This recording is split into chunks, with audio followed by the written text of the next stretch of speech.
Tu começaste logo a rasgar e O que é que eu posso fazer no meu dia-a-dia para prevenir lesões? nada. Se eu disser um atleta de elite para fazer 10, ele vai fazer 50. Se eu disser uma pessoa sedentária para fazer 10, não sei sequer se vai fazer uma. O meu puto quer malhar ferro, mas não pode, né? Porquê? É por isto que tens dores nas costas. Porquê é que fazer exercício sempre com a coluna direita é um erro? Um atleta dá mesmo esta importância toda a um fisioterapeuta quando está num nível muito alto de treino? Até à primeira lesão, não. Eu não vou dizer a um cão que, olha, tu não podes fazer esse movimento. Pá, não faz sentido. Hiperlordose, rabo arrebitado, é mau. Ok, tens dor? Não. Então porquê é que é mau? Tu tens a média dos homens em Portugal, da altura, é 1,80. Tu tens 1,85. Epá, tens de curvar um bocadinho para ficares mais baixo. Ou tens que usar saltos se tiveres 1,75. O problema nunca é excesso de exercício. É um bocadinho como a tua casa pegou fogo. Está destroços por todo o lado e tu estás a dizer, acho que aquela moldura não está muito bem ali. Deveríamos começar com as crianças e pelas aulas de educação física, que eu acho que são ridículas. Sabem as regras do basquetebol, sabem as regras do voleibol, sabem as regras do handball, sabem as regras do futebol, sabem as regras do badminton, mas não sabem fazer uma flexão de braços. É pá, sim, lembro-me claramente de um senhor que chegou até mim que eu achei que ele ou me ia abraçar ou me ia dar um tiro. Você está a uma apita dela no trânsito de matar alguém. Insucessos. Exatamente. Então espera aí, não trouxe a lista. Essa humanização do acompanhamento do atendimento na fisioterapia, tu acreditas que leva as pessoas até à tua clínica ou é simplesmente o facto de em Oeiras não haver grande coisa? Eu acho que é mais por isso, acho que é falta de concorrência. O teu apoio significa muito para nós. Se gostas do que vês e ouves por aqui, subscreve o nosso canal e deixa o teu gosto e comentário sobre o que achaste deste episódio. Desta forma garantimos que tu não perdes um episódio do BMS Podcast e tu garantes que continuas desse lado connosco a explorar o mundo da saúde física e mental. Clica em subscrever e garante que recebes sempre as novidades em primeira mão. Miguel, sabendo que a missão da BMS é tornar hábitos como a prática do exercício físico tão naturais como lavar os dentes, o que é que tu fazes aqui hoje? Eu já lavo os dentes, portanto logo à partida já tenho experiência nisso. Sou mais uma pessoa que estou ligada à área da saúde e que gosta de partilhar conhecimentos que são não propriamente xanã, ou seja, que não sejam assim muito fora da caixa e que podem fugir ali um bocadinho para a inverdade, mas sóbrios e que se baseiem em evidência científica e também na minha experiência clínica. Muito bem, obrigada por estás aqui. Muito obrigado, Miguel, pelo convite. Estás cá hoje. Toda a vida andamos enganados cada vez que usamos gelo numa lesão que não dói. E se te dói as costas quando estás muito tempo sentado, não tens um problema de postura, mas sim de falta de força. O nosso convidado de hoje é especialista em fisioterapia e promete explicar-nos porque é que metade das coisas que nós achamos que sabemos sobre o nosso físico têm a mesma fonte que a história da carochinha. Miguel Moço não é o teu fisioterapeuta convencional. Na verdade, com bastante piada à mistura, ele será capaz de te convencer acerca da sua velha máxima. Se acreditas que um bom fisioterapeuta é caro, espera só até experimentares um mau. Perguntámos ao ChatGPT quem é o Miguel Moço e ele respondeu-nos: é um fisioterapeuta português especializado em postura e correção postural. É fundador da clínica Fisiomoço, localizada em Paços de Arcos, em Oeiras, onde oferece serviços de fisioterapia, reeducação postural global e pilates clínico. Além da prática clínica, Miguel é autor do livro Endireita-te e apresenta um podcast com o mesmo nome, ou já o apresentou, onde aborda temas relacionados com postura e saúde física. É também ativo nas redes sociais, partilhando conteúdos educativos e dicas sobre fisioterapia e bem-estar, tendo ganho notoriedade pelos seus vídeos informativos e descontraídos. A sua abordagem combina conhecimento técnico com uma comunicação acessível, visando desmistificar mitos associados à fisioterapia e promover a saúde postural. Há assim tanta treta ligada à fisioterapia, Miguel? Começa logo pelo nosso sistema de fisioterapia em Portugal. Eu não sei como é que é nos outros, quer dizer, sei mais ou menos como é que é nos outros países, mas tu começaste logo a rasgar. E pronto. Bem-vindo. E temos que falar de algumas coisas que disseste e que são muito interessantes.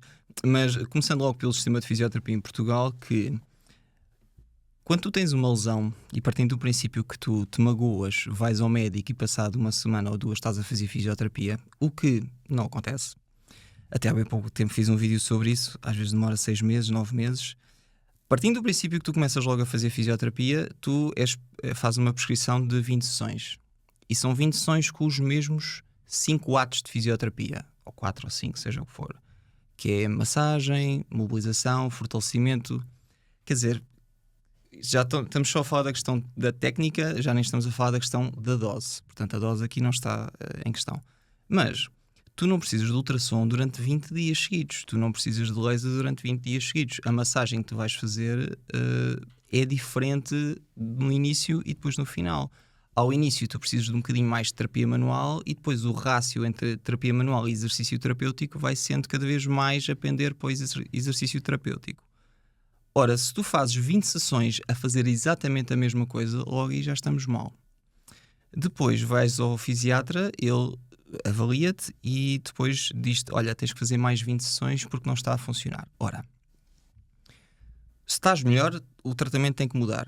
Se estás igual, o tratamento tem que mudar. Se estás pior, o tratamento tem que mudar. Portanto, tu nunca podes ter uma prescrição igual de 20 sessões à anterior.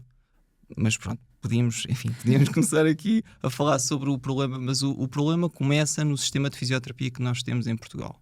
E eu até estamos a falar em off sobre isso, comecei a escrever um livro sobre isso, mas nunca o publiquei, porque acho que não é minimamente interessante. Mas para mim é porque estas coisas não me fazem sentido e de certeza que eu não sou uma pessoa super inteligente e que só a mim é que não me faz sentido e que eu consigo perceber isso e que mais ninguém conseguiu perceber. As pessoas percebem, só que tal como quando foi criada a Ordem dos Fisioterapeutas, houve um backlash brutal. Porquê? Porque estamos a dar mais poder aos fisioterapeutas e há especialidades e há profissões que não gostam tanto disso. Esta mudança que era necessária no sistema de fisioterapia, a forma como se prescreve fisioterapia em Portugal também teria de mudar, só que não vejo muita gente a querer falar disso. Tu e o João Noura davam um episódio interessante a falar sobre o sistema de fisioterapia em Portugal. Pois, eu sei, ele também falou sobre isso. O que é que eu posso fazer no meu dia-a-dia para prevenir lesões? Nada, porque não podes prevenir lesões. Mas vocês já sabem isso. A médica, foi médica ortopedista, agora esqueci-me do nome dela. Marta Massado. Fantástico, grande episódio. Então, o que nós podemos fazer, na melhor das hipóteses, é reduzir o risco de lesões, que vocês também já sabem isso. Agora, como é que nós podemos fazer isso? Vai depender de como é que é o teu estilo de vida, como é que é o teu dia-a-dia e qual é a prática desportiva que tu tens. Partindo do princípio que tens alguma prática desportiva. E quando digo prática desportiva, estou a dizer vais ao ginásio, ou nadas, ou seja o que for.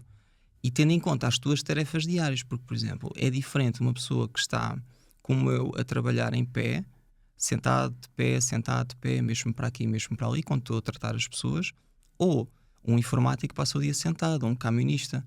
Portanto, não vou dizer a prevenção, mas a redução do risco de lesões tem que ter em conta o estilo de vida da pessoa. E também tem que ter em conta o grau de atividade física que aquela pessoa tem, porque se for uma pessoa que faz exercício 2 vezes por semana, e faz só para não estar quieta e para não ter assim tantas dores, é diferente de uma pessoa que faz 6, 7 vezes por semana e que está muito afocada e que tem a dieta ali no ponto e que dorme às 8 horas e que tem uma série de cuidados com o corpo que a outra pessoa se calhar não tem. Eu não posso pedir a mesma coisa às duas. Mas estatisticamente não será mais provável alguém que treina 6 a 7 vezes por semana lesionar-se do que quem treina 2? É um espectro. Então, o que acontece é que quando tu tens uma pessoa altamente sedentária, tem um maior risco de lesão. Quando tu tens uma pessoa altamente profissionalizada e atleta de elite, também tem um alto risco de lesão. Por razões diferentes. A pessoa sedentária, às vezes eu tenho pessoas que chegam a mim que são sedentárias e estão à espera de uma coisa assim super especial. Primeiro temos que começar pela base, porque essa pessoa não tem nada, ou seja, não tem competências nenhumas. Às vezes nem sequer tem coordenação. Eu peço-lhe para fazer um exercício e ela não sabe como é que tem que fazer aquilo. Ou a báscula posterior e anterior, esta coisa de arrebitar o rabo quando estamos sentados, há pessoas que não sabem fazer isso, porque parece que não têm no cérebro portanto, a memória desse movimento. Quando estamos a lidar com atletas de elite, temos que ir ao pormenor. E aí, mas pronto, isso já desviando do que estava a dizer. Moderados têm menor risco de lesão. Por exemplo, vamos partir do princípio que estamos a falar de corrida. Há um estudo muito interessante que diz que as pessoas que têm uma corrida moderada, estamos a falar aí, sei lá, entre 2 a 4 vezes por semana, mais coisa menos coisa, têm o risco de ter artrose no joelho na ordem dos 3,5%. Um sedentário tem cerca de 12,3%. E um atleta de elite tem 13%. Portanto, os extremos são maus na questão das lesões. Agora, é verdade que nós podemos fazer um trabalho especializado numa pessoa de elite para que haja uma redução desse risco de lesão. O que com o sedentário é muito mais difícil, porque se eu disser a um atleta de elite para fazer 10, ele vai fazer 50. Se eu disser a uma pessoa sedentária para fazer 10, ela não sei sequer se vai fazer uma. Provavelmente o problema está em eu pensar que se treinar 6 ou 7 vezes por semana estou a fazer a mesma coisa que um atleta de elite. Não necessariamente, sim, porque eu acompanho algumas atletas de elite, nomeadamente a patinagem artística, e eu posso, e de balé também, eu posso dizer que é uma mentalidade completamente diferente, porque não é só a questão do treino, é tudo o que está à volta. Porque tu podes treinar 6 a 7 vezes por semana, mas estás a treinar quê? Meia hora? Estás a treinar 1 hora? Estás a fazer um treino completo? Estás a ter em consideração os teus déficits maiores ou estás a treinar com um objetivo de performance? Porque essa é outra diferença, não é? Uma pessoa moderada e sedentária, o objetivo é saúde. Um atleta de elite, o objetivo é performance. Os dois treinos não são iguais. E o atleta de elite, nós podemos dizer, o desporto é bom. No atleta de elite não é bom no sentido em que o foco principal é a performance, não é a saúde. A palavra-chave é individualização. É pá, sim, o que é super difícil. Quando tu tens, por exemplo, na nutrição, isso é altamente improvável nós conseguirmos fazer um trabalho super especializado para aquela pessoa, a não ser que gastemos rios de dinheiro para perceber uma série de pormenores que à partida são difíceis de escalpelizar, sim.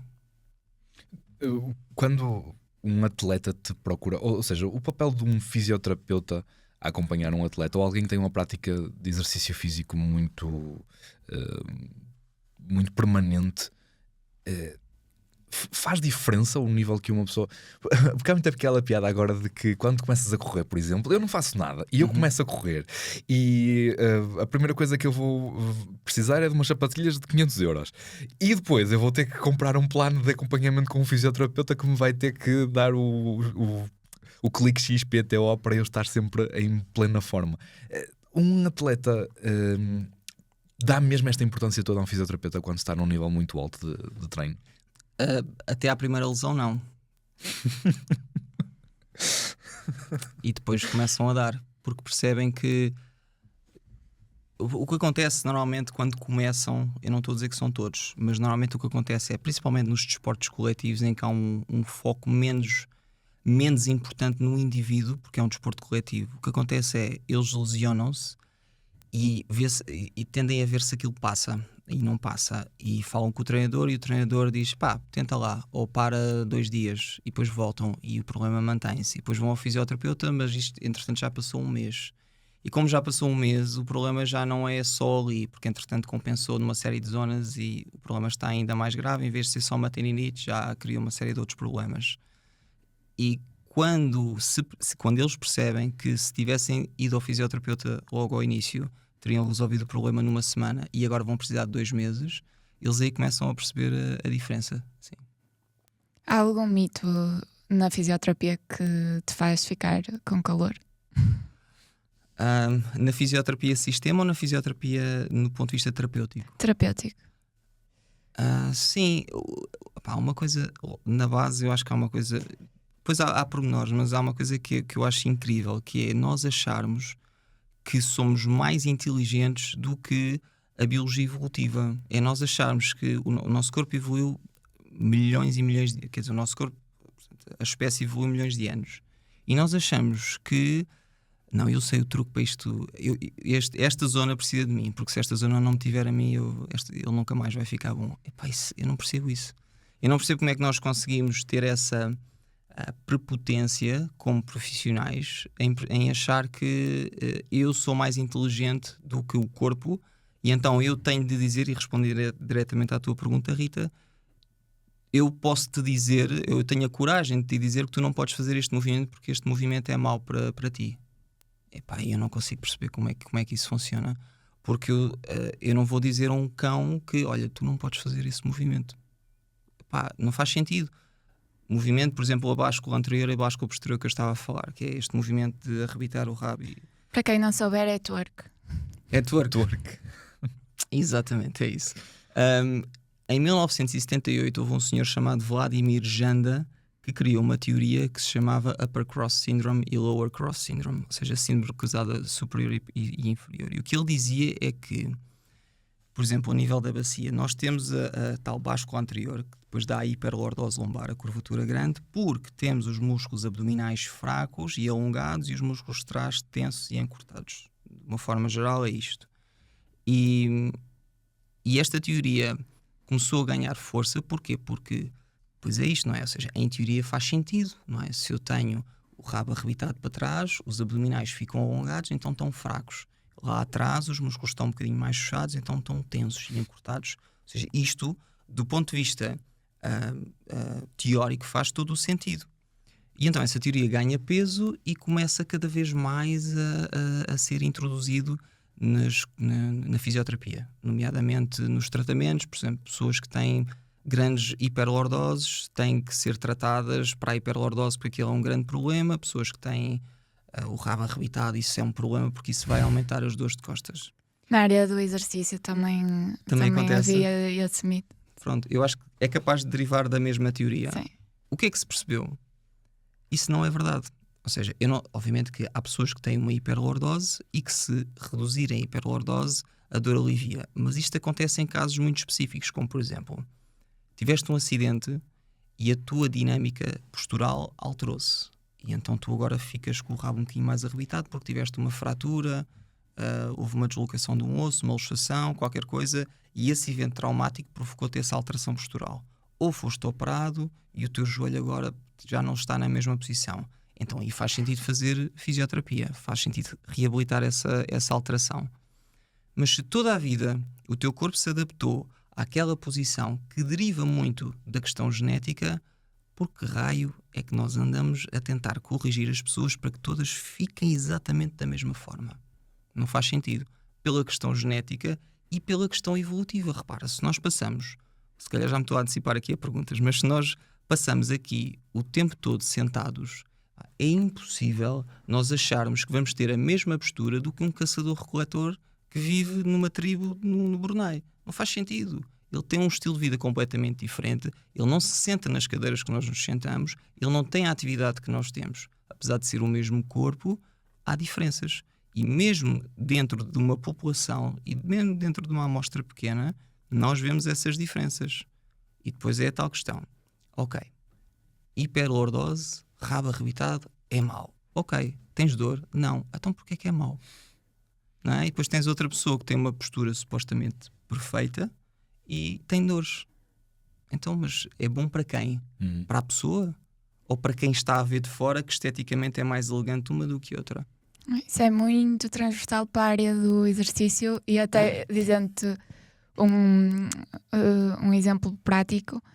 Há pessoas que naturalmente já têm aqui os ombros mais arredondados, uma postura mais hipercifótica, que naturalmente não vão conseguir fazer a retroversão para fazer um deadlift como é suposto, não é? Mas depois, se vês alguém a fazer assim, é pecado, está mal. A pessoa é incapaz, ponto, não consegue sair dali e portanto acredito que são áreas, ou seja, estes mitos são mesmo transversais a muitas áreas da saúde. Sim, afetam tanto a parte da reabilitação como a parte do fitness, porque as duas tocam-se, uma é a continuação da outra. E é verdade, ou seja, se tu tens uma alteração anatómica, ou melhor, eu não vou dizer uma alteração anatómica, Sim, se tu tens um desvio da média, porque é isso que se trata, Sim, não é? sim, Estamos sim. a falar de uma média. Se tens um desvio da média para um lado ou para o outro, isso é mau em que sentido? É a mesma coisa que dizes assim, olha, tu tens a média dos homens em Portugal, da altura, é 1,80, não sei, estou a inventar, é 1,80. Tu tens 1,85, epá, tens de curvar um bocadinho para ficares mais baixo. Ou tens que usar saltos se tiveres 1,75. Pá, não faz sentido. Essa variabilidade genética não é o problema. E quando nós olhamos para isso como sendo o problema, criamos mais problemas. Estamos a gastar tempo às pessoas, estamos a gastar dinheiro, estamos a gastar atenção, estamos a catastrofizar posturas, estamos a gerar medos, estamos a gerar hipervigilância, ou seja, as pessoas estão sempre focadas na postura que têm, isso é um grande problema.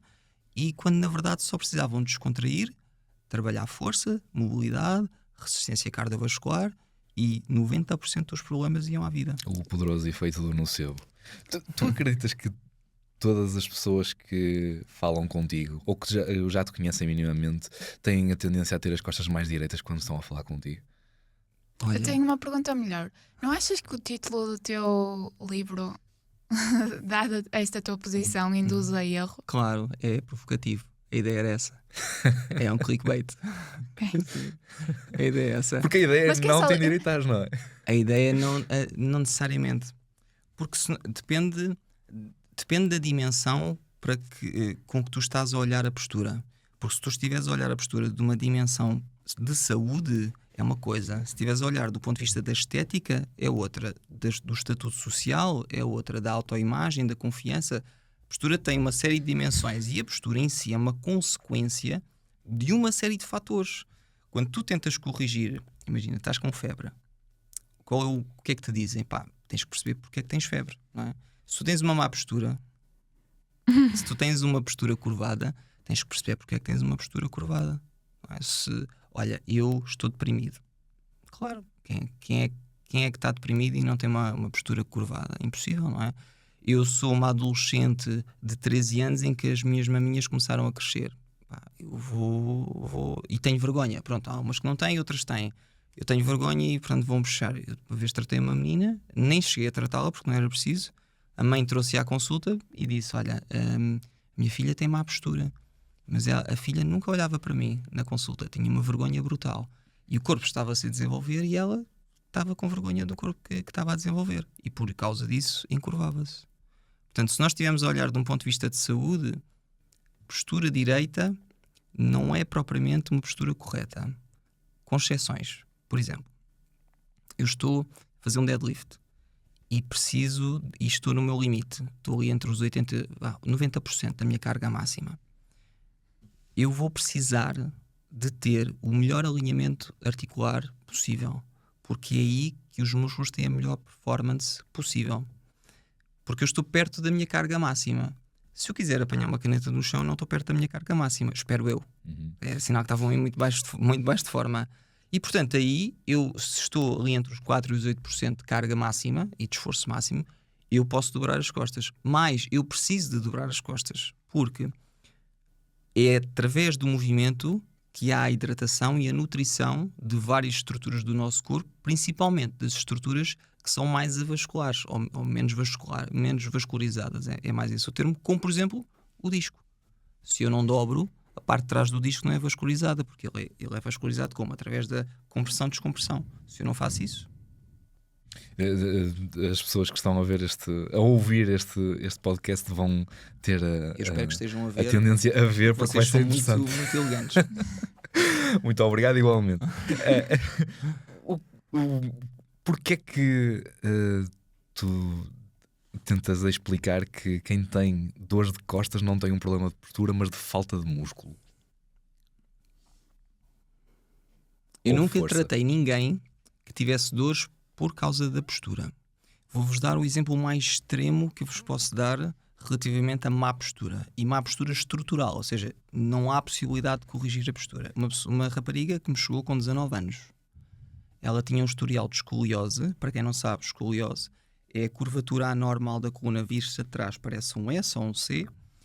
E ela, aos 12 anos, foi diagnosticada aos 8. Aos 12 tinha 80 graus de escoliose, que é quase um ângulo reto, em C, e foi operada, colocaram ferros. Ficou com 0. Aos 18 anos de tirar os ferros, ela tinha 0. Dos 18 aos 19 ganhou 53 graus. Ela chegou a mim, aos 19 anos, cheia de dores e com uma escoliose de 53 graus. Ao final de 3, 4 sessões, perto disso, ela ainda tinha a escoliose, porque a escoliose não se trata assim muito facilmente, infelizmente, já não tinha dores. Agora, isto é o caso mais extremo, ou seja, uma pessoa que tem uma escoliose muito grande, com uma alteração postural bastante significativa, que não consegue corrigir sozinha, ou seja, não é uma coisa funcional, em que, ok, eu tenho os ombros enrolados, mas se eu me corrigir eu consigo endireitar os ombros, que eu não aconselho, mas só para fazer essa ressalva. E então, ela deixou de ter dores, não estava ligada à postura. Ou seja, não estava ligada à postura, não estava ligada à escoliose. Quando um caso mais extremo que eu vos consigo arranjar, estas duas vertentes não estão interligadas, então isso significa que quando eu olho para uma pessoa, eu tenho quase a certeza, tipo 99,9% de certeza que não é a postura dela o problema. A postura dela é uma consequência do problema que depois temos que descobrir. E o problema nunca é excesso, ou quase nunca é excesso de exercício. No Portugal que temos atualmente. Epá, olha, é um bocado como dizer assim, é muito difícil tu chegares a esse ponto, não é? De estares num patamar em que estás a fazer a mais. Tu podes estar a fazer a mais do que aquilo que o teu corpo aguenta. E isso pode acontecer. E acontece muitas vezes lesões de sobrecarga. Mas tu estar já a fazer mais do que o teu limite máximo te permite, significa que tu já chegaste ao teu limite máximo do ponto de vista genético e do teu potencial físico. Quem é que está nesse patamar em Portugal? Alguns atletas de elite, certamente, mas o cidadão comum não está. Portanto, se ele não está preocupado com isso. Porquê? É a última preocupação. É um bocadinho como a tua casa pegou fogo e está destroços por todo o lado e tu estás a dizer, acho que aquela moldura não está muito bem ali. Não faz sentido. Primeiro tens que limpar a casa e depois preocupas-te com as molduras. Estamos a preocupar primeiro com aquilo que é o pormenor em vez de nos preocuparmos com a base. Que era aquilo que estávamos a falar. Nós antes do episódio estávamos a falar da percentagem de população que estão mais ou menos atentas ao exercício físico. E tu mencionavas, e muito bem, os números preocupantes de obesidade, de população com excesso de peso, que tem aumentado, mas é engraçado porque também tem aumentado muito as estatísticas de população que está disposta a pagar por benefícios relacionados com o exercício físico. Ou, por exemplo, o investimento em equipamento de fitness, acompanhamento, tecnologias que me levam a estar mais no desporto, as pessoas têm mais predisposição para gastar dinheiro hoje do que tinham há 10 anos atrás, muita mais. E mesmo assim estas estatísticas não resolvem o problema da obesidade e do excesso de peso. Porquê? As pessoas têm medo de se magoar? Também, isso também é verdade. Tu estavas-me a falar da perspectiva positiva, otimista que tu tinhas, que é, isso é uma boa notícia, o facto das pessoas estarem mais despertas para isso. Eu acho que é uma boa notícia, ou melhor, pode ser uma boa notícia, ou então pode ser, ou melhor, não é ou, é e. E também pode ser outra coisa, que é o facto das pessoas estarem mais conscientes do problema que têm. Isso pode ser uma coisa boa, mas podemos também estar aqui a catastrofizar coisas que não são um problema. A obesidade certamente que é um problema, mas por exemplo, se eu tiver um excesso de peso, vamos dizer que eu tenho 2 kg a mais, e eu já tenho ouvido mulheres a dizer, tenho que emagrecer 2 kg. Assim, porquê que tens que emagrecer 2 kg? Tipo, 2 kg não é um problema. Se as pessoas tiverem uma boa massa muscular, se tiverem força muscular, esses 2 kg são irrelevantes. Mas são 2 kg de massa gorda, a massa gorda é inflamatória, não sei o quê. Certo, mas se tu tiveres massa muscular e força, a coisa não fica... Não há nenhum problema por aí. É verdade que as pessoas estão mais conscientes do problema, mas acho que deriva de...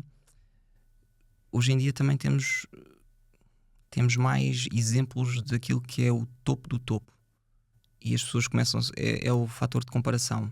E acho que isso gera sentimentos de culpa e faz com que as pessoas procurem ajuda. As pessoas têm essa ajuda, mas não conseguem. É um bocadinho como os nutricionistas. Ou seja, quantas pessoas é que nós ouvimos a dizer, eu vou começar uma dieta e passar 3 meses vou começar outra dieta. O problema nunca está na dieta, não é? Esta pessoa tem um problema de disciplina, ou de consistência, ou um bocadinho mais profundo, tem algum problema a nível emocional que tem que resolver primeiro antes de... Quer dizer, eu como quando estou chateado ou quando a nível emocional não estou tão bem, eu vou de certeza vingar-me na comida, ou de certeza, ou muita gente faz isso.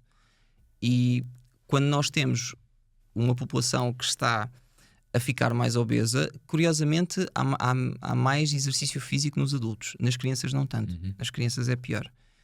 E portanto, se nós queremos começar por algum sítio, deveríamos começar com as crianças e pelas aulas de educação física, que eu acho que são ridículas, mas pronto, já acho que também podemos falar sobre isso mais à frente. Não sei se respondi à tua pergunta, que entretanto divaguei e perdi. De forma indireta, sim, tem a ver mais com um problema de consciência coletiva. Mas já agora, porquê é que achas que as aulas de educação física são ridículas?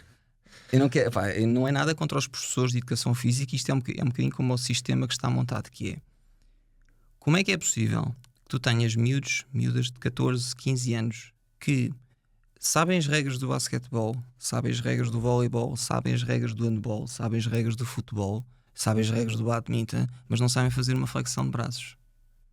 O que é que estamos a ensinar na educação física? Estamos a ensinar regras de desportos que eles nunca vão fazer nem nunca vão querer fazer, a maior parte deles, ou estamos a ensinar condicionamento físico, conhecimento corporal e depois introdução da questão nutricional e de uma série de fatores que são importantes para a saúde física. Mas depois não vão crescer. Não vão? Crescer. Não vão crescer. Uma criança que faz uma flexão exato, ou um deadlift, exato. depois tem os músculos encurtados. Esse mito, exatamente. Lá está mais um mito que já foi desconstruído uma série de vezes e continuamos a ter pais a dizer que eu não quero que o meu filho faça ginásio porque vai afetar o crescimento dele ou vai crescer muito os músculos e depois os ossos vão ficar atrofiados.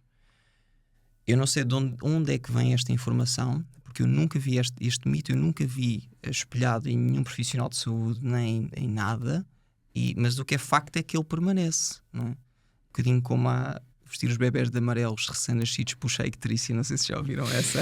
Ou Isso é lá coisa. para baixo só. Essa lá para baixo é possível que nós tenhamos esses medos. Mas onde é que achas que a maior parte dessas coisas vêm? Da internet? Vem muito antes da internet. Vem, por exemplo, quando falamos da questão postural, estava a falar da questão do Vladimir Janda, da questão do Upper Cross Syndrome. Nos anos 70 e 80 houve uma série de teorias que foram criadas baseadas no empirismo. E depois não houve evidência científica, não havia evidência científica, só há coisa de 30 anos é que a gente começou a trabalhar mais isto. E houve outra, por exemplo, foi um estudo que saiu nos anos 90 que dizia que as pessoas que tinham dores de costas tinham uma diminuição da ativação dos músculos abdominais, nomeadamente aerotransverso, se não me engano, um deles era o transverso. E o Pilates é muito baseado no transverso, não só, mas também. Eu não estou a criticar o Pilates é ótimo. E então o que é que se percebeu? Percebeu-se que quando as pessoas tinham dores de costas, o transverso abdominal estava menos ativo. Então o que é que fizeram? Fizeram A mais B, disseram ok, então significa que porque o transverso está menos ativo, as pessoas têm dores de costas. O que é que eles não pensaram? A hipótese alternativa. As pessoas têm o transverso menos ativo porque têm dores de costas. É o contrário. Outra coisa, o transverso estava menos ativo ou tinha um atraso na ativação, mas era tipo de 2 milissegundos. Era tipo uma coisa ridícula, 20 milissegundos, que não era minimamente significativo. Saiu daí a teoria de que se tu tiveres dores nas costas é porque tens um transverso fraco e tens que o fortalecer. E vem daí todos os exercícios de core que hoje em dia temos. Os exercícios de core são ótimos. Nós não podemos achar que a pessoa tem dores de costas porque tem é sempre essa ligação. E estas teorias vão aparecendo e vão ficando. Como não existe evidência científica para as comprovar, também não existe evidência científica para as desmistificar. E então a coisa entra por osmose. É um bocadinho como tu assinas aquele contrato, não é? Assina, aceito. Não é? Tu não lês aquilo. E foi o que aconteceu, nomeadamente também com as teorias da postura, temos também falar sobre isso. Foi assim que aconteceu. E quando estás por aula, estás a fazer pilates e a perder se calhar os benefícios que podias ter de um squat, um deadlift e um bench press ou qualquer coisa mais convencional que... Sim. No Pilates também fazem isso. Nós também temos lá aulas de Pilates e trabalhamos também isso. A questão é que o problema não é tu não fazeres ginásio, porque não é muito a tua cena, ou agachar porque não gostas, que já não é bom. Outra coisa é tu não fazeres porque tens medo que aquilo te provoque um problema. Eu tenho um rapaz de 18 anos que ele tem escoliose e os pais não querem muito que ele faça boxe ou kickboxing porque têm medo que aquilo vá estragar a coluna. Eu já lhes enviei um vídeo que tenho sobre escoliose, está no YouTube, e que explica que tens o Usain Bolt com uma escoliose de 30 e tal graus, foi recordista olímpico e o maior de todos os tempos nos 100 metros. Tens uma nadadora australiana que foi recordista australiana e nadadora olímpica com uma escoliose brutal. Tens o Lamar Gant, que foi um halterofilista a fazer levantamento de peso do chão, peso de terra, campeão, recordista mundial com uma escoliose brutal. Se nós vimos as imagens, aquilo é ridículo, é uma escoliose gigante. E são pessoas completamente funcionais e atletas de alta competição. Então, porquê é que nós achamos que eu não posso fazer kickbox ou boxe ou, sei lá, ginásio, um levantamento de terra, qualquer coisa? Não faz sentido. Aceitam mais depressa ou um medicamento ou um colete que vai muito provavelmente piorar muito a situação. O pior nem é tanto o efeito do colete ou da medicação, porque acaba por ser um efeito temporário. O pior é o medo que tu estás a criar nas pessoas, que em vez de estás a capacitá-las e empoderá-las, estás a gerar medo numa situação que não tem... Só vai agregar. Repara, já basta os medos que são óbvios, não é? Que nós temos que ter receios. Por exemplo, sei lá, um ataque cardíaco, um acidente cardiovascular, que é uma coisa que nós não temos a mínima... Não temos controle absoluto, temos algum controle, mas não temos controle absoluto. Agora, nestas situações, eu não percebo como é que se continua a veicular esta informação com tanta informação que já existe à parte disto. Acho que depois agarram-se ali a pequeninas nuances que podem ser mal interpretadas e que o cidadão comum não está tão desperto para isso, tal como, por exemplo, eu também não estou desperto para as falhas de um estudo científico que não teve a melhor amostra ou que o método não foi exatamente implementado. Pá, eu também não consigo ver isso da forma como, se calhar, pessoas que estão ligadas à evidência científica mais proximamente conseguem. Como se calhar, por exemplo, o João Noura consegue fazer isso. Eu não consigo. Já alguma vez rejeitaste o tratamento de um paciente porque ele precisava mais depressa de ajuda psicológica?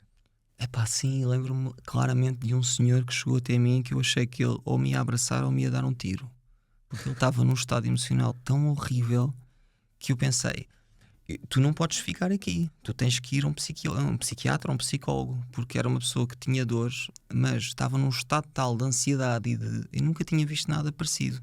Eu acho que eu disse-lhe isso, eu disse: você está a uma apita dela no trânsito de matar alguém. E portanto, sim. O que é que ele fez para te levar a pensar isso?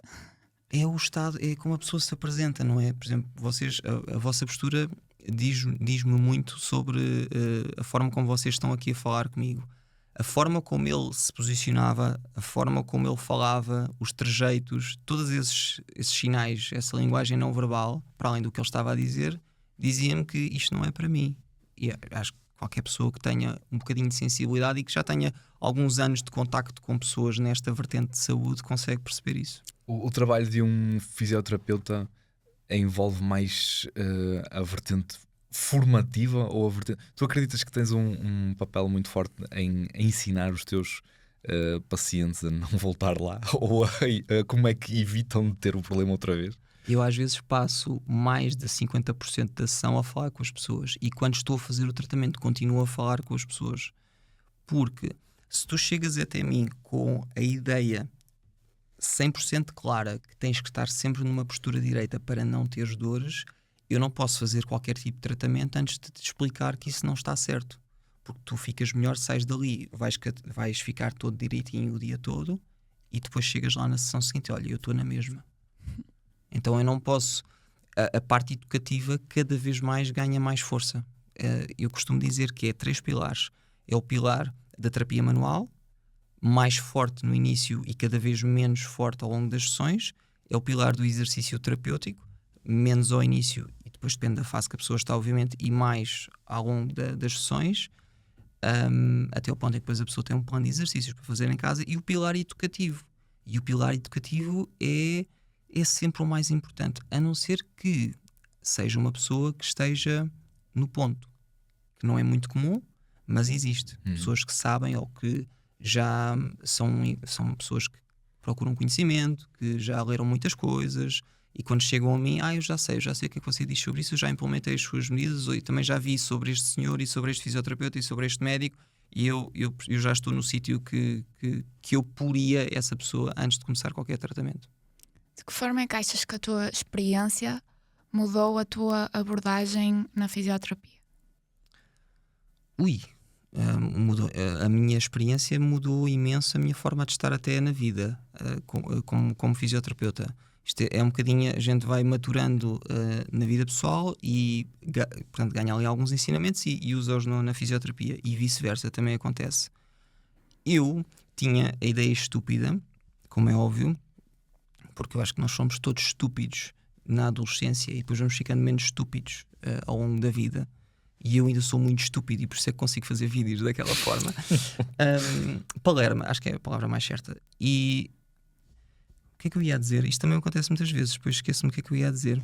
Qual era a pergunta? Da tua Exatamente. adolescência. Eu achava que quando comecei a trabalhar, eu achava, se eu for bom tecnicamente, não interessa se eu sou simpático, se eu não sou simpático, se as pessoas gostam de mim ou se não gostam.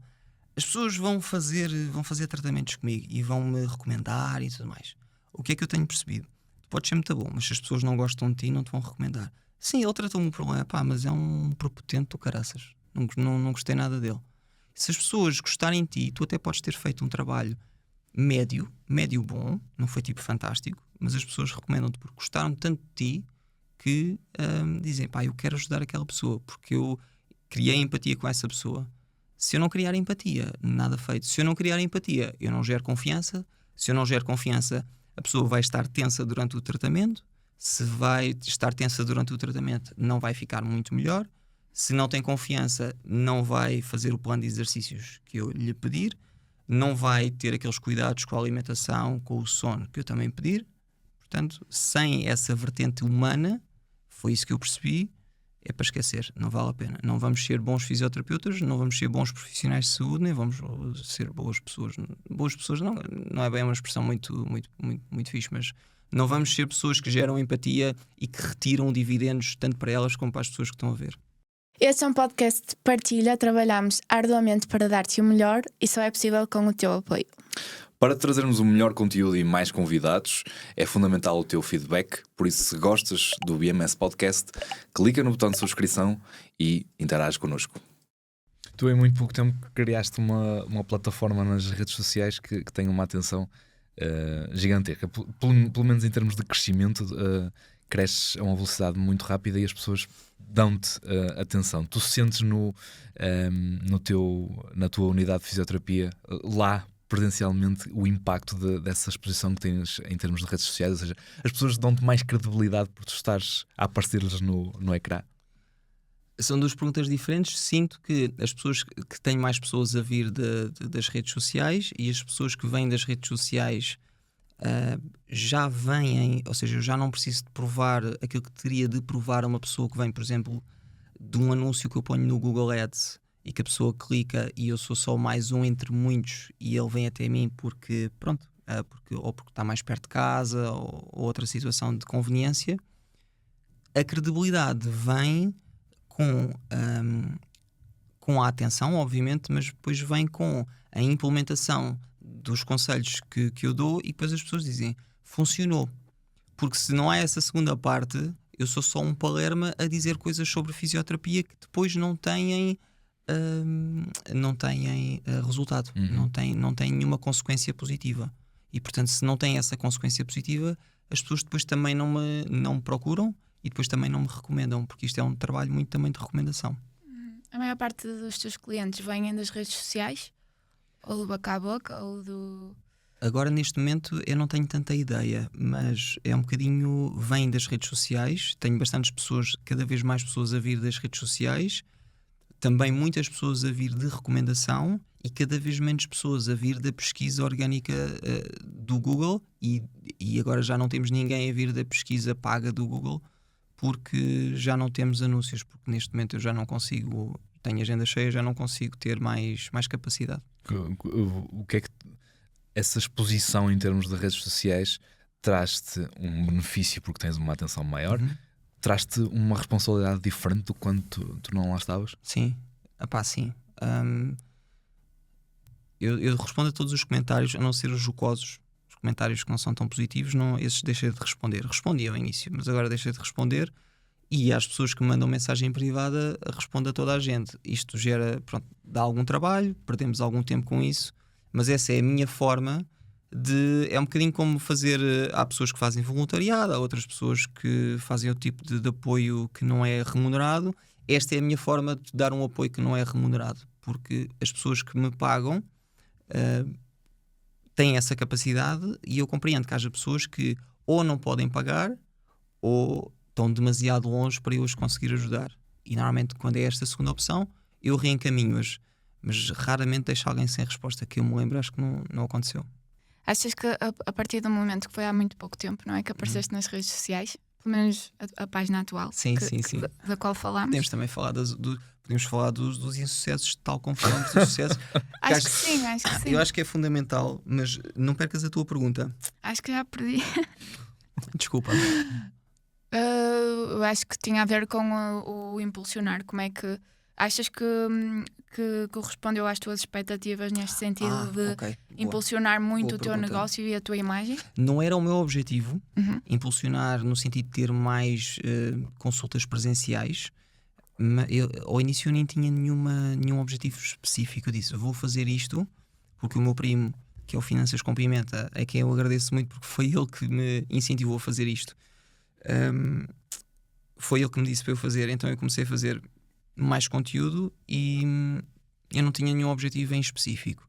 E quando começou a aparecer cada vez mais pessoas a perguntar, mais pessoas a seguir-me, eu senti que comecei a também ter mais pessoas a procurar-me para o presencial. E pronto, foi um objetivo que eu consegui cumprir porque as pessoas conseguiram perceber o valor que ali estava. Insucessos. Exatamente. Então espera aí, não trouxe a lista. Porque eu acho que é fundamental falar disto, porque às vezes nós só, quando nós falamos é das vitórias, e quando metemos nas redes sociais é as vitórias, as coisas correram bem. Raramente alguém diz, olha, isto correu mal hoje, ou isto correu pessimamente este ano. Então, eu em 2019, 2020, por aí, 2021, já não me lembro ao certo, comecei a escrever o livro, publiquei-o em 2022 e não tive retorno nenhum. Portanto, não tive pessoas a comprar. É uma frase muito comum nos autores de livros. Sim, talvez porque também estivesse só na Amazon e não fosse ou seja, eu fiz tudo sozinho. Tirando a capa, o resto foi tudo que fiz e, portanto, não tive uma editora, não tive nada disso. Depois criei um podcast que também foi um completo insucesso. Ou seja, ninguém ouvia o podcast, nem mesmo a minha mulher ouvia o podcast. E, portanto, quando a tua mulher não ouve o podcast, tu dizes, se calhar não estou a fazer aquilo que deveria estar a fazer. Se calhar estou aqui a perder o meu tempo. O que é que falhou?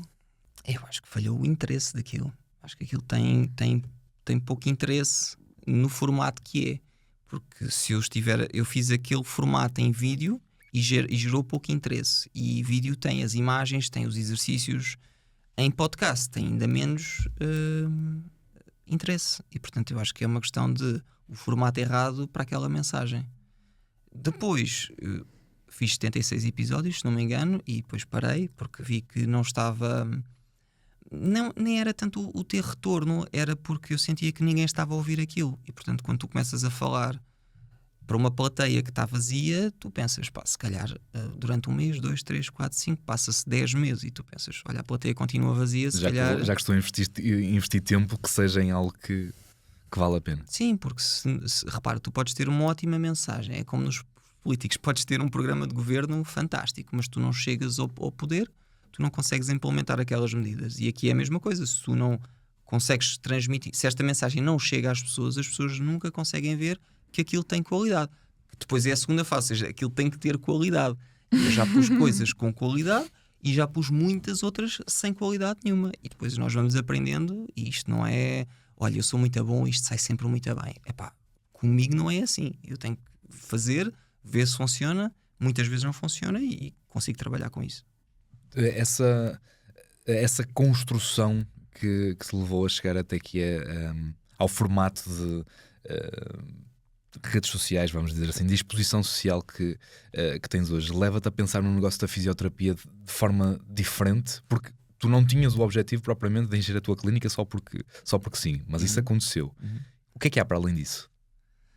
Olha, neste momento não há mais nada, porque primeiro tenho que fazer obras na clínica. Não se pode chamar clínica, é unidade de fisioterapia.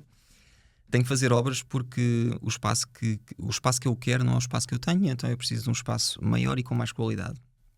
E depois tenho tido também alguma dificuldade em não só contratar, como em reter pessoas. E eu acho que isto acaba por ser transversal a todas as áreas, ou pelo menos a muitas áreas, que é a dificuldade que nós estamos a ter em contratar pessoas e em mantê-las.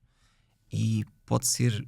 acho que há vários fatores, eu não quero estar aqui a especular sobre os fatores, porque não é a minha área, Mas o que eu estou a perceber é que para termos uma pessoa de qualidade e que acredite no projeto e que esteja de corpo e alma, é muito, muito, muito difícil, muito mais difícil do que era antes.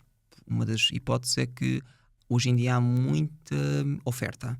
E então, como há muita oferta, eu não preciso de me comprometer de uma forma tão vinculativa, porque de hoje para amanhã surge uma oportunidade melhor e eu aproveito-a.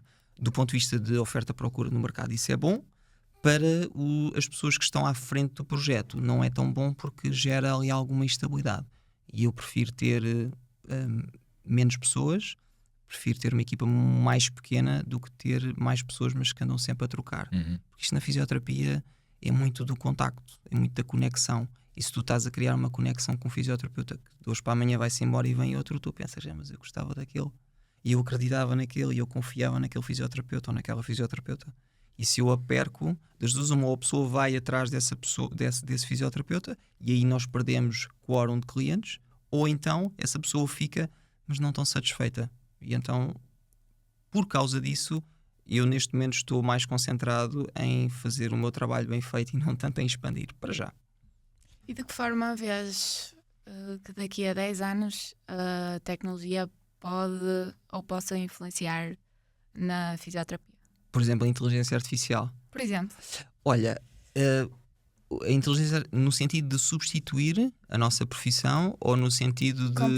Complementar, ok. No sentido de substituir, eu diria que é um bocadinho mais difícil por causa da componente humana que eu estava a falar.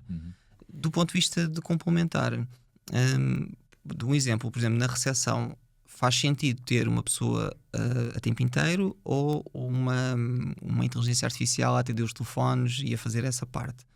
Eu acho que faz sentido, pelo menos no registro que nós temos na Fisiomoço, faz sentido ter lá uma pessoa, porque tem que haver, ou seja, as pessoas gostam da Fisiomoço porque também há quem não gosta, obviamente, mas as pessoas gostam da Fisiomoço porque gostam dos fisioterapeutas, mas também gostam da recepcionista, que é uma pessoa simpática, por acaso é a minha mãe, que é uma pessoa simpática, que trata bem as pessoas, que tem um cuidado extra com as pessoas, que uma inteligência artificial não consegue ter, apesar de nós podermos programá-la para isso, mas quer dizer, nós sabemos quando estamos ao telefone com uma máquina, eu sei que aquilo é uma máquina, por melhor que ela seja, eu sei que aquilo é uma máquina, e portanto logo à partida eu vou perder essa conexão humana, logo no primeiro contacto, e eu preciso que o primeiro contacto seja, nós estamos aqui para ajudar, mesmo que não queira vir cá fazer fisioterapia, este telefonema tem que acrescentar algum valor na sua recuperação.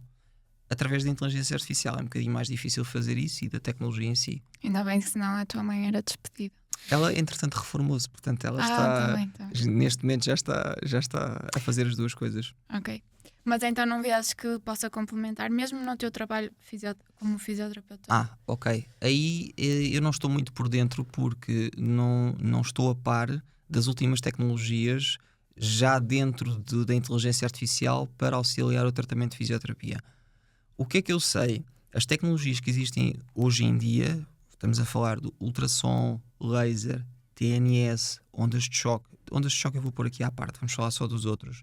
São terapias com uma evidência demasiado parca para o investimento que se tem que fazer para comprar essas tecnologias.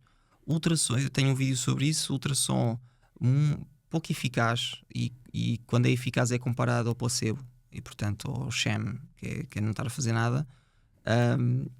O laser é um bocadinho eficaz no curto prazo, o TNS é eficaz só quando é os choquinhos, só quando estás a aplicar, mas depois já não tem grande evidência.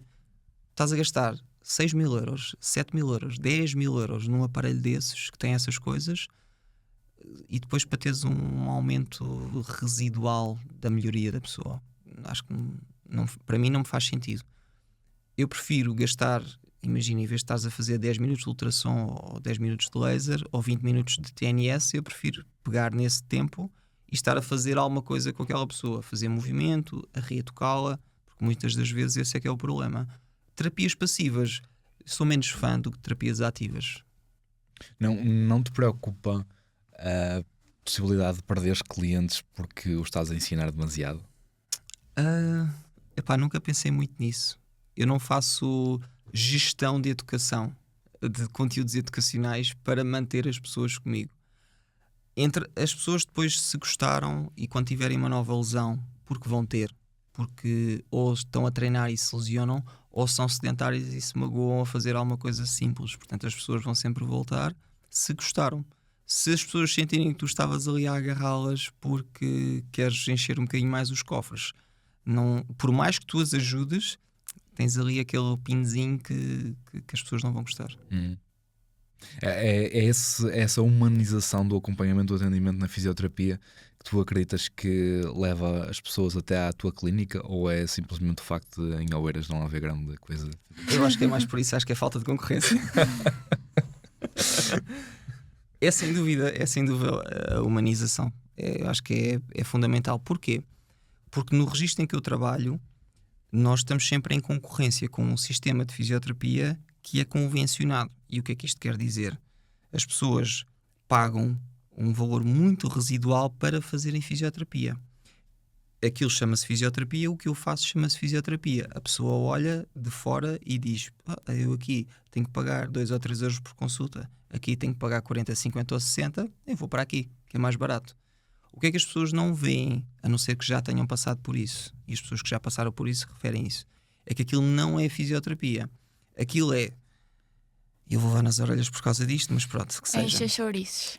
Aquilo enche chouriços. E eu não estou a criticar nem os fisioterapeutas, nem os auxiliares de fisioterapia, nem os próprios fisiatras, a não ser que sejam os donos da clínica, porque aí eles é que controlam a quantidade de pessoas que o fisioterapeuta trata, mas estou a criticar o sistema, porque repara, tu estás 10 minutos a fazer ultrassom, 20 minutos a fazer calor, 20 minutos a fazer TNS, estás isto tudo, imagina, 50 minutos de tratamento já foram, e foram feitos todos com o auxiliar de fisioterapia, inclusive a massagem.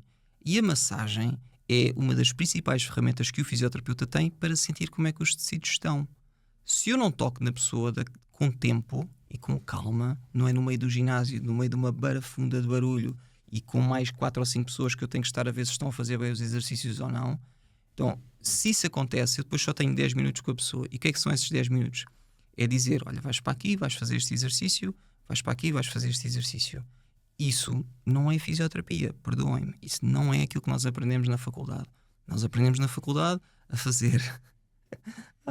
fazer avaliação subjetiva, isto porque já lá vai há alguns anos, avaliação objetiva, diagnóstico funcional, não é diagnóstico médico, prognóstico, plano de tratamento. Isto é o que nós aprendemos a fazer. O que é que nós fazemos na clínica? Lemos uma folha que diz os 5 atos de fisioterapia, vemos o que é que o auxiliar já fez, fazemos o resto. Não me venham dizer que isto é a mesma coisa. Na faculdade nós aprendemos a fazer a avaliação subjetiva, que é a garantir que temos toda a informação que o doente nos pode passar, objetiva, todos os testes necessários e tudo aquilo que nós precisamos para perceber o contexto físico daquela pessoa, a condição física. Diagnóstico funcional é perceber, ok, esta pessoa vem com um diagnóstico de tendinite, por exemplo, mas nós percebemos que, para além desta tendinite, o problema está também nesta falta de mobilidade, uma compensação aqui, falta de força acolá, pronto, esses problemas todos. Prognóstico, perceber de acordo com aquilo que nós avaliamos, de acordo com aquilo que é o estilo de vida da pessoa, qual é o prognóstico que eu posso aqui realisticamente colocar. E depois definir o plano de tratamento. Em 10 minutos, na melhor das hipóteses, nas clínicas convencionadas eu não consigo fazer isto. E eu falo por experiência própria porque eu já trabalhei e eu já fiz esse trabalho de encher chouriços. Eu atendia 4 pessoas com AVCs por hora. Às vezes era só: olá, Sr. Manuel, está tudo bem, obrigado. Olha, venha comigo. Pronto, era conduzi-lo até à Marquesa, deitá-lo, mexer, mobilizar. Basicamente somos mobilizadores nessas clínicas. 5 minutos, o braço, 5 minutos, levantar, ok, agora faço estes exercícios e vou para o outro. E pronto, são 10 minutos, 15 minutos, e isto não é tempo suficiente para uma pessoa que tenha, uma entorse do tornozelo, quanto mais para uma pessoa que tem um AVC, que precisa de 1 hora e meia, às vezes até 2 horas. Portanto, sistema de fisioterapia, e não apontando o dedo a nenhum profissional de saúde, está errado. Portanto, se continuarmos assim, as pessoas vão continuar a procurar fora, vão continuar a procurar seguros, depois a malta queixa-se que cada vez há mais pessoas a ter seguros e isso rouba-lhes muito income mensal. Mas porquê? Por causa disto. Porque eu preciso de fisioterapia, mas primeiro vou à minha médica de família e estou à espera 1 mês ou 2. Depois ela reencaminha para a ortopedia. Estou à espera 6 meses. Se não houver greves e se estiver tudo bem. Depois manda-me fazer exames. Eu faço exames, depois tenho que voltar. Faço outra vez a consulta da ortopedia e ele diagnostica. Manda-me para o fisiatra. O fisiatra diz, ok, então vamos fazer fisioterapia. E depois estou à espera da fisioterapia. Entretanto, passou-se 1 ano. Ou, na melhor das hipóteses, passou-se 6 meses. Mas as pessoas andam há 6 meses. Com dores, a dormir mal, a faltar ao trabalho, a serem menos capazes no trabalho que fazem. E se isto não tem um peso no PIB, eu não sei o que é que tem. E se nós não olharmos para isto desta perspectiva financeira, que olhemos da perspectiva da saúde, mas que eu acho que da perspectiva da saúde também não traz grande... Não causa grande alarido. Ou seja, não é motivo para fazer manifestações, não é motivo para fazer nada extraordinário que faça com que isso mude. Do ponto de vista financeiro, pode ser que, olhando desse ponto de vista, as pessoas e o governo consigam perceber que é uma perda brutal. Porque o custo direto é muito mais baixo, mas o custo indireto provavelmente... E se tu pagas, repara, 20 sessões de fisioterapia, mas eu só pago 3 euros por sessão, certo? Então gastaste 60 euros em 20 sessões. Com esses 60 euros, tu vais fazer uma consulta com um bom fisioterapeuta, pode até sobrar uns dinheirinhos, e tu já tens o diagnóstico, aquilo que tu precisas de trabalhar, um plano de exercícios e um acompanhamento que te leva de A a B, sem tu estares a despender de tempo a ires à fisioterapia todos os dias, porque depois é todos os dias, não é? Tem que ser todos os dias, porque aquela vaga, pois isso mas é verdade. Ou seja, tenho que fazer sessões todos os dias. Mas se eu só quiser fazer 3 vezes por semana, não pode ser. Não pode ser porque aqui é todos os dias. Mas porquê? A minha condição não o exige. Não, mas o sistema é assim. Porque senão depois ficam aqui 2 buracos. Então quem é que vem terça e quinta? Não há ninguém que esteja a fazer 2 vezes por semana. Percebem? Ou então, isto já entrar aqui nos caminhos um bocadinho mais obscuros, que é quantas pessoas é que este fisioterapeuta tem para tratar? Já tem 6. Então não pode fazer mobilização. Não há espaço. Ok, então faz só exercício. Ou seja, aquele fisioterapeuta não tem, na prescrição, a pessoa não tem mobilização porque o fisioterapeuta não tem vaga. Ou seja, não é centrado na pessoa, mas sim na disponibilidade do fisioterapeuta. Eu acho que é mais na disponibilidade da clínica não gastar mais recursos, ou seja, dinheiro, e obter um rendimento extra por causa disso. Se tivesses o poder de mudar alguma coisa no sistema e só tivesses uma coisa a fazer, por onde é que começavas? Eu mandava a casa abaixo. Estou a brincar, não mandava a casa abaixo. Era simples, não há clínicas convencionadas, ou seja, não há acordos diretos. O que há é, todas as clínicas de fisioterapia e unidades de fisioterapia estão elegíveis para receber as pessoas que vêm do SNS, do ADSE, do que seja. Há um preço estipulado que a ADSE paga por sessão. Não é por ato. Isso, enfim, é ridículo. Não é por ato, é por sessão. E o fisioterapeuta avalia as necessidades daquela pessoa e trata. Hoje pode precisar de laser, estou a dizer, duvido, mas pronto, pode precisar de laser, amanhã se calhar já não precisa, ou daqui a 3 semanas se calhar já não precisa. E não é preciso fazer todos os dias. Então, se nós conseguirmos, isto existe já, em França é assim, tu não tens clínicas convencionadas, tu tens, todas as clínicas podem atender, têm um valor estipulado e podem cobrar por sessão. Há 10 anos era tipo 16 euros, agora já é capaz de ser um bocadinho mais, por exemplo, com 16 euros tu já consegues, se atenderes 2 pessoas, já é rentável para a clínica, já é rentável para o fisioterapeuta, e para a pessoa é muito melhor, porque em vez de estar a ir lá 20 vezes, consegue ir lá 5 ou 6 vezes com resultado 6 vezes superior àquilo que faria noutra situação. E a culpa não é dos fisioterapeutas, a culpa é do sistema de tratamento. Sim, só que isto também é um bom escape, não é? É um bom bote escapatório. É do sistema. A gente ouve isso muitas vezes. Mas quem está responsável por definir o sistema e por o alterar tem que ser chamado à responsabilidade. Não é dizer que são culpados. Não faz sentido, porque a culpa é para o passado e o que foi já foi. Agora, o que é que se pode fazer daqui para a frente? Vamos fazer? Vamos. Mas não fazem, porque depois entretanto joga o Benfica e a malta passa. Quando lá trabalhaste, Sentiste vontade de ter um ativismo em relação a isso? Senti uma grande vontade de me ir embora. E foste? E não, por acaso fui despedido. Foste despedido? Sim. Eu já fui tudo, eu já fui despedido, o posto já se extinguiu, já fui dispensado, uma série de coisas. Nessa situação específica, eu devia me ter ido embora mais cedo. Só que eu sempre... há uma característica que eu tenho que é... eu às vezes sofro sem necessidade, que é uma coisa estúpida. E então eu estava lá a sofrer, mas pronto, era um rendimento que eu tinha. E então eu privilegiei o rendimento em detrimento daquilo que eu achava que era um bom trabalho. Eu gostava de ter sido íntegro ao ponto de dizer: meus amigos, vão-me embora, não quero mais isto.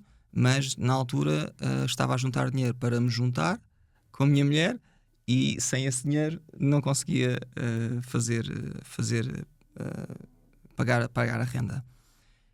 O que é que isto quer? E porquê é que eu fui despedido? Porque houve um senhor que tinha lá um senhor que chegou com um pós-AVC, já muito avançado, ou seja, já tinha passado muito tempo, e ele queria ficar melhor e fez-me um grande discurso a dizer que queria ficar melhor, mas na verdade ele não queria ficar melhor, ou melhor, ele não queria trabalhar muito para ficar melhor, e eu puxava por ele.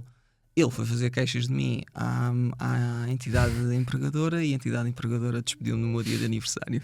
O que significa que eles nem sequer sabiam qual era o meu dia de aniversário. E o que é que isto quer dizer? Isto para chegar... Isto não é... Não estou a fazer bashing aqui a ninguém. O que é que isto quer dizer? Que não só, pelo menos na minha altura, não só nós tínhamos más condições de trabalho, como tínhamos um completo desrespeito por aquilo que era a nossa pessoa. Só simples, só dizer: olha, ele faz anos neste dia, dê-lhe os parabéns. Ou pelo menos: olha, não te despeçam nesse dia, despeçam mais tarde. Mas felizmente, e pelo que eu ouço, está melhor. Não quer dizer que esteja bem, mas está melhor. Tu, desde aí, desses trambolhões todos, já te tornaste uma estrela em ascensão nas redes sociais, tens a tua unidade de fisioterapia e já publicaste um livro. O que é que tu pensaste quando publicaste o livro? Qual era a ideia? O objetivo era ser um e-book, só que eu iria colocar disponível para as pessoas fazerem o download. Só que depois comecei a escrever, e depois a escrever, e vieram temas à baila que eu percebi que aquilo é demasiado grande para ser um e-book.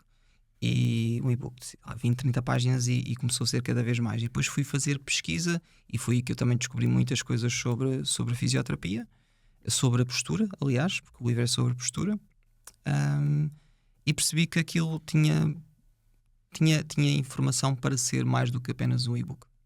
E se alguém só ler o título? Se alguém só ler o título, é um título é provocativo, porque o título vai contra... Aliás, o título é indireita, e depois o que diz por baixo é: porque a maioria dos conselhos sobre posturas estão errados e como alcançar uma postura saudável. E porquê é que eu digo uma postura saudável? Porque a postura saudável para mim é diferente da postura saudável para ti ou para ti. Porque, como nós estávamos a falar, a postura tem muitos fatores que influenciam e não podemos estar aqui a comparar. Porquê é que eu escrevi o livro? Porque é uma forma de eu tentar transmitir esta informação a mais pessoas, a uma escala maior do que simplesmente de 1 para 1 nas consultas. Porque o que eu sentia é: eu dizia a uma pessoa, mas na melhor das hipóteses aquela pessoa aprendia. O que muitas vezes não acontecia, porque chegava lá no dia seguinte, na sessão seguinte, e eu percebia que a mensagem não tinha pegado. E então a ideia era transmitir a mais pessoas.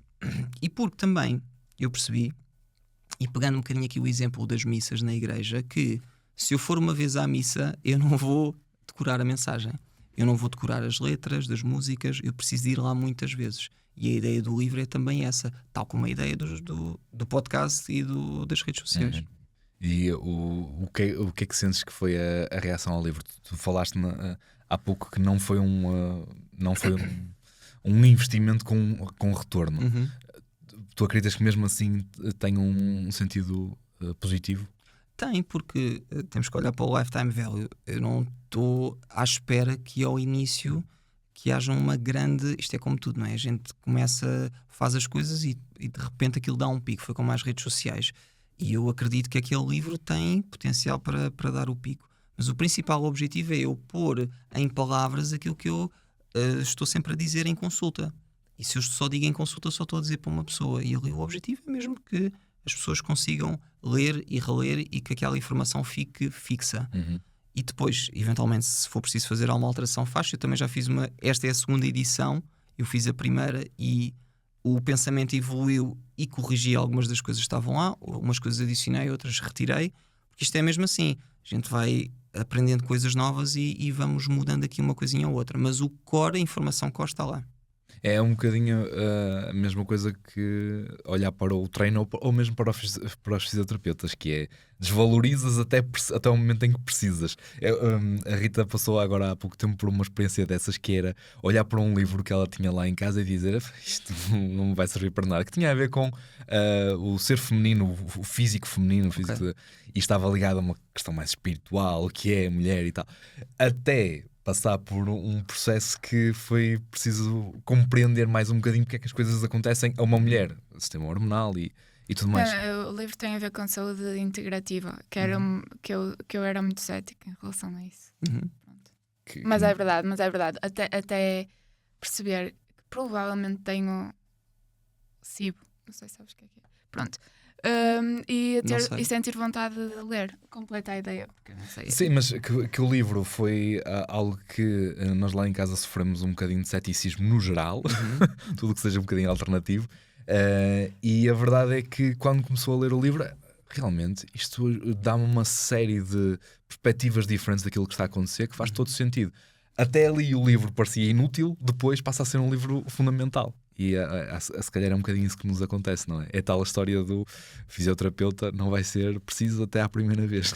Sim, eu acho que com os livros acontece isso, que é tens um livro na estante, pá, que aquilo não te puxa, mas chega um dia em que começa, ou porque não estavas maduro o suficiente para ler aquele livro, ou então acontece outra coisa que é já leste e retiraste algumas coisas, mas depois quando vais ler faz-te ainda mais sentido ou consegues retirar outras coisas. Às vezes pode ser porque não tens a maturidade. Eu, por exemplo, já me aconteceu imensas vezes, por exemplo, o livro do Marcos Aurelius, o livro do Lao Tse Tsung, livros filosóficos que eu li, sei lá, há 8 anos e que, se calhar, se os ler agora, continuo a não ter a maturidade, e por isso é que também não peguei neles outra vez, continuo a não ter a maturidade para compreender muitas das mensagens que ali estão, ou vou ler aquela mensagem face value, ou seja, exatamente o que está ali escrito sem as experiências que criam significado naquela mensagem. E eu acho que às vezes o que falta é experiências na nossa vida que criem significado nas mensagens que estamos a ler, porque toda a gente compreende a mensagem como ela está escrita. Agora, tu conseguis associar aquela mensagem a uma experiência que tu passaste com toda a panóplia de sentimentos que tu tiveste naquela situação, isso cria um significado muito maior na mensagem que tu estás a ler e cria muito mais valor na tua vida, contrariamente àquilo que tinha sido antes. Sem dúvida. Miguel, treinas e o que ganhas com isso?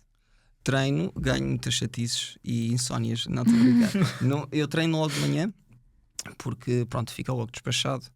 Treino porque me dá saúde e também pela questão estética, que é uma coisa que as pessoas nunca gostam de falar. Não, eu treino porque a minha saúde mental... Sim, é verdade, ganhas saúde mental, mas também é pela questão estética, e a maior parte das pessoas é por aí que começam. Eu vou para o ginásio ou porque quero emagrecer ou porque, sei lá, quero ganhar músculo, seja o que for. As outras vantagens que nós temos, saúde mental, pá, sem dúvida. Eu acho que se houvesse uma coisa que eu tivesse que dizer às pessoas para fazerem um hábito só, para melhorarem grande parte das suas dimensões da vida, é exercício físico. E por isso é que eu insisto tanto com as pessoas. Pessoas que estão deprimidas, obviamente não é o remédio para todos os males, mas se fizerem exercício físico conseguem se focar noutra coisa que não aquilo que estão a passar, e logo aí também ajuda, liberta uma série de serotoninas, aquelas coisas todas que nós já sabemos. Se a pessoa anda a dormir mal, exercício físico pode ajudar. Se a pessoa come mal, exercício físico pode ajudar a controlar o apetite. Se a pessoa tem falta de força, obviamente que ajuda. Se a pessoa tem dores, ajuda também. Portanto, não é o remédio para todos os males, mas é talvez aquilo que com menos esforço financeiro, esforço físico não, mas com menos esforço financeiro a pessoa consegue obter o maior retorno possível. E eu, quando vejo pessoas com 70 anos, por exemplo, que dizem, mas isso já não é para mim, eu dou-lhes sempre um exemplo que eu vi de uma reportagem de uma senhora que era caçadora-recoletora numa tribo que eu agora não sei qual é, acho que era das Américas, e que aos 70 anos o que ela fazia todas as manhãs era subir a um coqueiro para tirar os cocos. Era o trabalho dela. com 70 anos, eu conheço muito poucas pessoas de qualquer idade que consigam fazer isso. E portanto, quando nós introduzimos o exercício físico, pá, muitas coisas bonitas acontecem. Espetacular. E pode chegar aos 70 anos a conseguir subir um coqueiro. Ou pelo menos aos ninhos. Aqui não temos coqueiros. Se tivesses a missão de elevar os 5% da população portuguesa que praticam exercício físico de forma permanente para 95%, começavas por onde? Olha, começava pelas aulas de educação física. Porque eu acho que, pronto, é como a McDonald's, não é? Tu ofereces um brinquedo e a criança quer lá voltar. E aqui, se tu conseguires educar a criança que educação física e que ainda a ortopedista, eu esqueço-me sempre, a Marta, exatamente, que esteve cá, estava a falar que foi dar uma palestra a uma escola de alunos em que o objetivo deles era ter grandes notas para entrar para cursos. E então ela percebeu que não ia falar de obesidade e diabetes, ia falar de performance mental e essa parte mais cognitiva, que era isso que eles iam retirar. Portanto, se nós conseguirmos introduzir nas aulas de educação física essa vertente, isso ajuda imenso. Se nós conseguirmos pôr os pais dos miúdos a fazer exercício físico ao pé deles, isso também ajuda muito. Mas duvido, e aí o realismo impera, que é, tu nunca vais conseguir chegar a esse patamar. Eu diria que eu acho que são mais do que 5% de pessoas que fazem exercício físico. Se calhar esses 5% são pessoas que fazem exercício físico regularmente. Sim. E já introduzido bem no seu estilo de vida. Eu acho que não, porque eu acho que nunca vamos conseguir, porque nós estamos programados para o conforto. Há um livro que eu não sei, já não me lembro do nome dele, que é A Crise do Conforto. Não sei se vocês conhecem. Não. É um livro que fala justamente disso, que fala que eu não li o livro, mas acompanho parcialmente, e ele fala disso. Ele fala que o nosso principal objetivo na vida, do ponto de vista biológico, é procriar e segurança e conforto. Quando falamos de conforto, segurança, alimentar, etc. E, portanto, se nós temos cadeiras para nos sentar, se nós temos conforto alimentar com aquelas comidas que nós sabemos que nos deixam, que nos trazem muito prazer, dificilmente nós vamos conseguir alterar isso. É quase como se estivéssemos a lutar contra a biologia. E é fácil nós lutarmos individualmente contra a biologia, mas de uma forma geral as pessoas vão sempre pender para o caminho de maior conforto. E é só ver já à tua volta o que é que acontece. Tu tens cada vez coisas mais confortáveis, tu tens cada vez mais comodidades, antigamente tinhas o telefone que tinhas que ir à casa da vizinha para telefonar para quem quisesses, depois começaste a ter um telefone em casa, depois começaste a ter um telefone portátil, depois começaste a ter um smartphone, depois já tens um relógio que já nem precisas de andar com o telefone. Há uma série de confortos que nós procuramos. E isso choca com aquilo que é uma coisa de outro livro, que é um livro que se chama A História do Corpo Humano, que nos diz uma coisa que se chama as incompatibilidades evolutivas, que é o nosso estilo de vida está cada vez mais incompatível com aquilo que é a nossa biologia, e isso gera problemas. Um deles é, por exemplo, diabetes, doenças cardiovasculares. Portanto, tudo são doenças que são crónicas, ao invés das doenças vetoriais que nós tínhamos até então, que eram as doenças que matavam muita gente, tipo contagiosas, que matavam muita gente, e que felizmente nós já temos vacinas para isso, para a maior parte delas. As doenças crónicas é um bocadinho mais difícil. E, portanto, se tu me dizes se eu acredito que isso é possível, eu digo que não, justamente por causa disto, porque a nossa biologia contraria e vai ser sempre o nosso maior inimigo para chegarmos a esse patamar.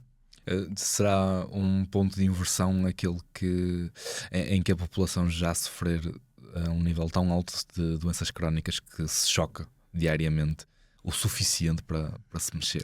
Eu queria acreditar nisso, mas depois quando eu vejo pessoas que são extremamente obesas, em que a solução que encontram é andar num carrinho elétrico, eu perco a esperança.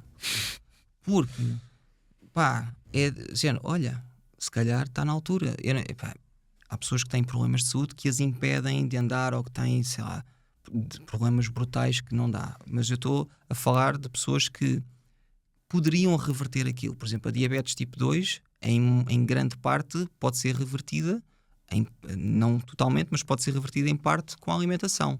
Porque é que as pessoas não fazem isso? Seria de esperar que, olha, tens diabetes, então para. Ou pessoas com cancro do pulmão, olha, para de fumar.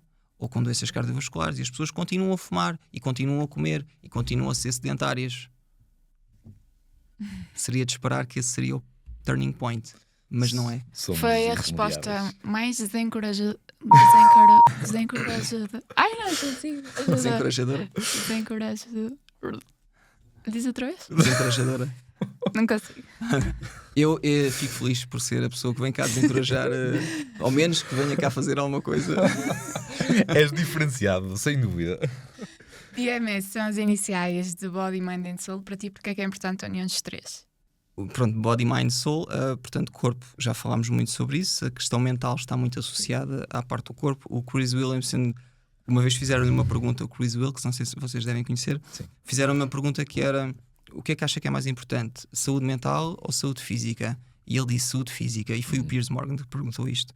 E ele disse que saúde física, porque sem dúvida que a saúde mental é importante, mas se eu tiver que escolher, eu não consigo. Ele até tem uma expressão muito engraçada que ele diz: tentar sair de uma depressão pensando na depressão é como tentar sair de um vício de cocaína com uma nota na mão e a snifar. Portanto, não dá.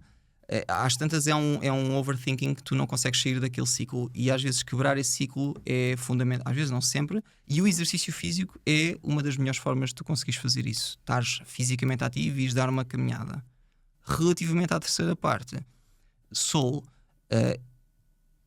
eu não sou espiritual, no sentido em que acredito em vida após a morte e tudo mais, e portanto essa parte eu diria mais que se calhar vocês estão mais inclinados, corrijam-me se eu estiver errado, mais para a parte da conexão humana, da parte emocional, e aí sim, sem essa parte, sem as relações sociais, é muito difícil. Há um estudo que é muito interessante, que diz que um dos principais fatores para as pessoas não terem dores ou estarem bem fisicamente e estarem bem-estar, acho que é essa a expressão, bem-estar físico e mental, é estarem com os amigos, que é uma coisa que às vezes a gente diz, tá bem, estar com os amigos estou a perder tempo, ou seja, estou aqui a gastar o meu tempo com isto e acaba por não ser muito útil naquilo que é, se calhar, o meu objetivo de atingir isto e de trabalhar para o meu negócio e de trabalhar a minha parte física e estudar isto para a minha parte cognitiva estar mais com uma melhor performance.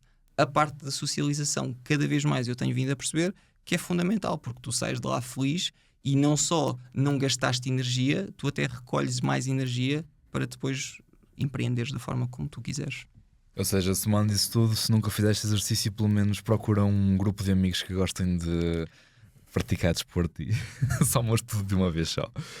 Um livro que recomendas e porquê? Olha, vou recomendar dois. Um já falei, que é do Daniel Lieberman, que é a história do corpo humano, que fala desta questão das incompatibilidades evolutivas, que eu acho que é essencial a malta ler, e também por causa daquilo que também tivemos a falar sobre a biologia evolutiva e como nós às vezes achamos que sabemos mais sobre o corpo humano do que o corpo humano sabe sobre si, ou seja, nós achamos que podemos contribuir mais para a cura, nós é que somos os principais influenciadores da cura, mas não é o corpo, nós só facilitamos.